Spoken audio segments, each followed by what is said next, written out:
सभी को राधे राधे, जय श्री कृष्णा भक्तों। स्वागत है आपका सुषमा लड्डू गोपाल ब्लॉग में। तो भक्तों, आशा करती हूँ आप सब अच्छे होंगे, मस्त होंगे और आप सब पर लड्डू गोपाल की कृपा बनी रहे। आज का जो ब्लॉग है वो ये ब्लॉग है और मैं जो आपको जानकारी दे रही हूँ वो यही है कि कर्म का फल कब और कैसे भोगना पड़ता है भक्तों हमें। अगर जानकारी अच्छी लगेगी तो प्लीज़ लाइक शेयर कमेंट ज़रूर करें और कमेंट में राधे राधे ज़रूर लिख दीजिएगा। ब्लॉग को फुल वॉच करिए जिससे आपको पूरी जानकारी का पता चल सकेगा। तो आइए जानते हैं भक्तों कि कर्मों का फल कब और कैसे भोगना पड़ता है हमें। इसके साथ साथ आप देख रहे हैं कि हम लड्डू गोपाल की सेवा कर रहे हैं और हम डेली सुबह सबसे पहले अपने लड्डू गोपाल जी को उठाते हैं और इसके साथ ही हमारे श्री कृष्ण भगवान जी की प्रतिमा भी हमारे पास है। आज उनके बारे में भी आपको हम बता रहे हैं कि हम उनकी सेवा कैसे करते हैं लड्डू गोपाल के साथ साथ। मेरे हर ब्लॉग में आप देखते हो भक्तों कि मैं लड्डू गोपाल की सेवा करती हूँ और आपको जानकारी देती हूँ। अगर आपको भक्तों मेरी जानकारी अच्छी लगती है, मेरे ब्लॉग अच्छे लगते हैं तो प्लीज़ लाइक शेयर कमेंट ज़रूर कर दीजिए और सब्सक्राइब ज़रूर करिए।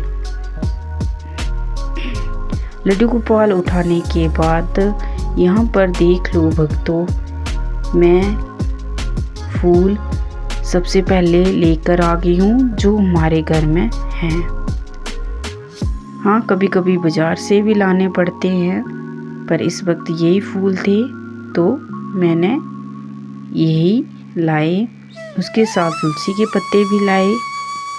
अभी मैंने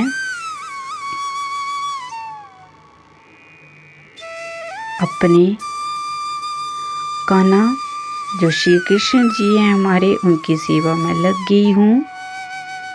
तो ये देखिए, अब मैं उनका जो ये सारा उन्होंने श्रृंगार किया है ये सब उतार दूंगी और जो मेरे छोटे लाला हैं लड्डू गोपाल जी हैं उनको मैंने पहले ही स्नान और श्रृंगार वस्त्र पहना दिए हैं। अब मैं इनका ब्लॉग आपको इनकी जानकारी नहीं दी थी कि मैं इनकी सेवा कैसे करती हूँ, तो मैं देखो इनकी सेवा कैसे करती हूँ उसकी जानकारी आपको दे रही हूँ। इस चीज़ का भक्तों ध्यान रखें कि जो श्री कृष्ण जी की प्रतिमा है वो गिरे नहीं, उसके लिए आपको बिल्कुल प्रॉपर ध्यान रखें। और भक्तों एक बात और ध्यान रखें कि जब भी आप राधा रानी श्री कृष्ण को स्नान कराएं तो उन्हें एक जिस तरह लंगोटी होती है उस तरह एक कपड़ा जरूर लपेट ले। अब मैं तैयारी कर रही हूँ लड्डू गोपाल के स्नान की, सॉरी श्री कृष्ण जी की। लड्डू गोपाल तो इनके बाल स्वरूप हैं और देखो मैं कैसे करती हूँ उनकी सेवा, उसकी जानकारी आपको दे रही हूँ।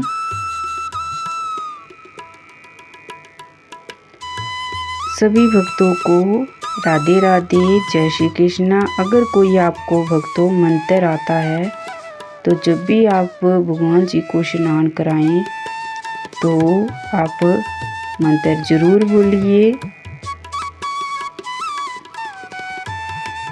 अगर आप मंत्र नहीं बोलना चाहते तो आप जिस भी भगवान जी को आप स्नान करा रहे हैं, सेवा कर रहे हैं तो उनका नाम जपते रहिए। इस तरह देखो मैं अपने श्री कृष्ण जी की सेवा करती हूँ।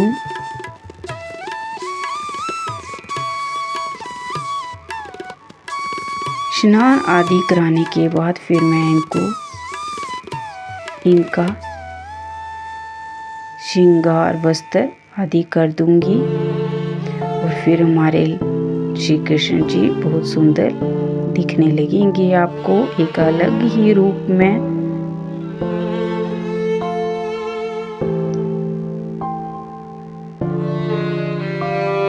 तो इसके साथ ही मैं अभी इनको वस्त्र आदि पहना देती हूँ। इसके साथ ही जो मैं आपको जानकारी दे रही थी कि कर्मों का फल और कब और कैसे भोगना पड़ता है, तो आइए जानते हैं। श्री कृष्ण की सेवा के साथ साथ आपको हम बताते हैं कि हमें कर्मों का फल कैसे भोगना पड़ता है। जो कर्म ज़्यादा करते हैं उसे बाद में तथा जो काम कम होते हैं उसे पहले भोगना पड़ता है कर्मों का फल। वैसे इनका कोई एक ही पैमाना ना होकर परिस्थिति तथा देवी कृपा से निर्धारण होते देखा या सुना गया है। यदि अच्छे कर्म ज्यादा हैं तो बुरे कर्मों का फल इसी जन्म में तथा अच्छे का फल अगले जन्म में इसी जन्म के बाद के दिनों में भोगना पड़ता है।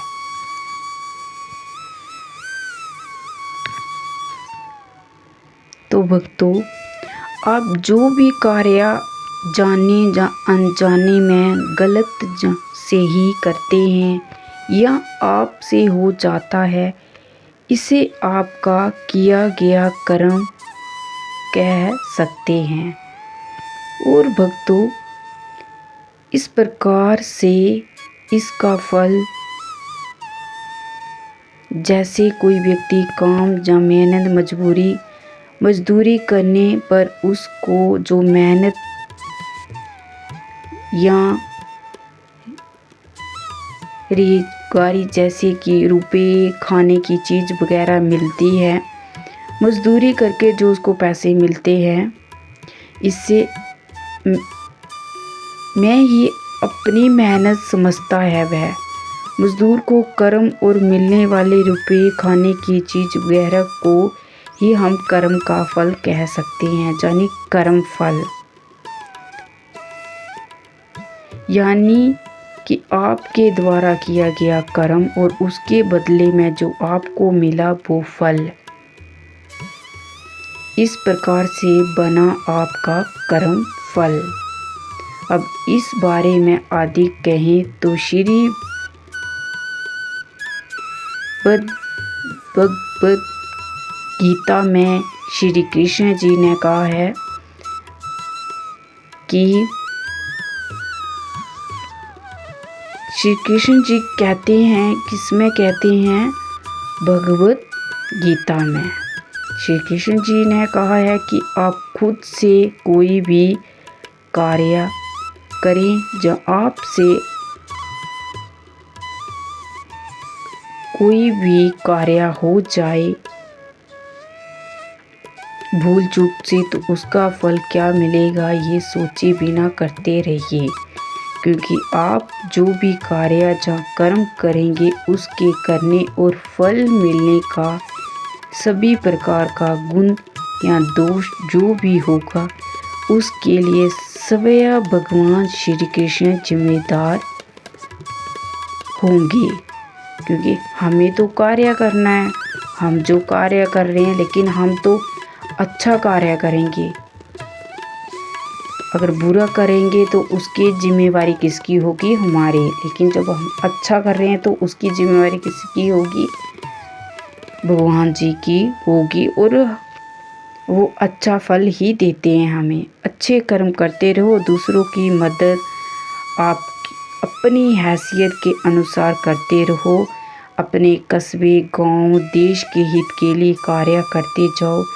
जिस किसी भी भगवान को आप पूजते हो उससे मित्रता करो, स्नेह करो। तब आप अगर अनजाने या मजबूरी में गलती भी करोगे तो उसकी जिम्मेदारी भगवान खुद पर ले लेंगे। आगे आपकी मर्जी। हर वक्त ईश्वर से मांगने मत रहे, अपने साथ सभी के लिए खुशहाली ही मांगे, सभी के लिए। अगर आप भगवान या ईश्वर में नहीं मानते तो इस जवाब को भूल जाइए कि आप क्या जवाब ढूंढ रहे हैं, कर्म और फल का। कर्म फल तो सबको भोगने ही पड़ते हैं और भुगतान जरूरी भी है। आगे का रास्ता साफ करने के लिए ये भी चुकी है जिस दिए बिना आप आगे नहीं सकते। मेरा मानना है कि हर एक पीढ़ी की एक जिम्मेदारी होनी चाहिए जो आने वाली पीढ़ी को बचपन से ही इन बातों का ज्ञान करवाए और उसके हर अच्छे बुरे कर्म और वर्तमान में उसका मार्गदर्शन करे, ताकि वो भी जब इस ज्ञान से अवगत हो तो अपने आने वाली पीढ़ी और समाज के लिए कुछ कर सके। हर व्यक्ति को अपने जीवन काल में अपने किए कर्मों का ध्यान जरूरी रखना होता है और फिर भी वो इस बात का पश्चाताप नहीं करता है या करता है और कहता है कि काश मेरे से वो गलती ना हुई होती।